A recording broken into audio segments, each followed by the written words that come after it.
না পঞ্চায়ত নিৰ্বাচন লৈ পেলাই ইতিমধ্যে আমাৰ ভাৰতীয় জনতা পাৰ্টিয়ে প্ৰস্তুতি আমি কৰি গৈ আছোঁ।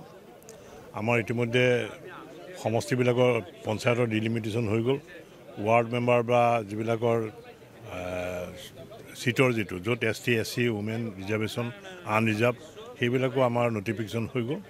আৰু ইতিমধ্যে আমাৰ কেণ্ডিডেটবিলাক বচাৰ প্ৰক্ৰিয়াবিলাক চলি আছে। আমাৰ বুথ কমিটিবিলাকে কেণ্ডিডেটবিলাক চিলেকশ্যন কৰিছে আৰু আমি পঞ্চায়ত নিৰ্বাচনৰ কাৰণে সম্পূৰ্ণ প্ৰস্তুতি আৰু পঞ্চায়ত নিৰ্বাচন এবাৰ আমাৰ ফলাফল ভাল হ'ব।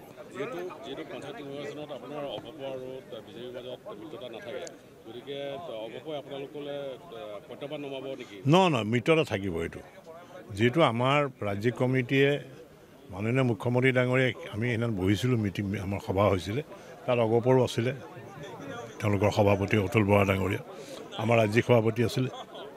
গতিকে জিলা ভিত্তিত আমাৰ মিত্ৰতা হ'ব। মিত্ৰতা আছে AGPৰ লগত, গতিকে মিত্ৰতা থাকিব। না বাছনি প্ৰক্ৰিয়া প্ৰাৰ্থী বাছনি চাওক, এতিয়া বিধায়কসকল আছে, তেওঁলোকে প্ৰাৰ্থী বাছনি কৰিব। য'ত বিধায়ক নাই, ডিষ্ট্ৰিক্ট কমিটি আছে, মণ্ডল কমিটি আছে, তেওঁলোকে প্ৰাৰ্থীবিলাক বাছনি কৰিব। তেওঁলোকে এখন ডিষ্ট্ৰিক্ট লেভেল এখন কমিটি থাকিব। গতিকে APGP বা আপোনাৰ ৱাৰ্ড মেম্বাৰবিলাক ইয়াতে চিলেকশ্যন হ'ব। ZPCবিলাক আমাৰ ৰাজ্যিক কমিটিলৈ যাব। উদ্যোগটো আমাক লাগিবই। উদ্যোগটো নহ'লে আমি নিবনুৱা সমস্যা কেনেকৈ সমাধান কৰিম?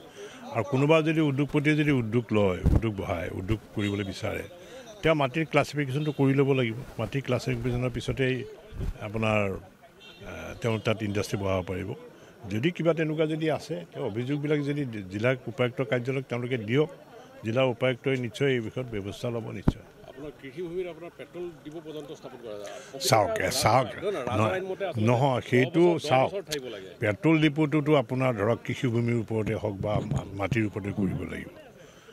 পেট্ৰল ডিপুটোতো খুলিছে এজন মানুহে, গতিকে পেট্ৰল ডিপুটোতো ৰাস্তা নেশ্যনেল হাইৱে কিনাৰতে হ'ব বা গাঁৱৰ ভিতৰতো নহয়। গতিকে পেট্ৰল ডিপুটো খুলিবৰ কাৰণে তেওঁলোকে তাত মাটি ক্লাছিফিকেশ্যনটো কৰি ল'বই। এটা ইণ্ডাষ্ট্ৰী বা এটা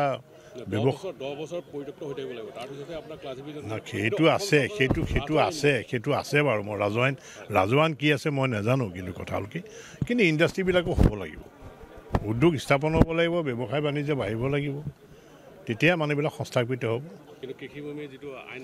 নহয়, উলংঘাটো কি আছে আইনখনত মই ঠিক নাজানো। মই এই বিষয়ে মই একো মন্তব্য নিদিওঁ মই। কিন্তু কথা হ'ল কি যে উদ্যোগ স্থাপনো হ'ব লাগে, সমস্যাবিলাক সমাধানো হ'ব লাগে, ব্যৱসায় বাণিজ্য বাঢ়িব।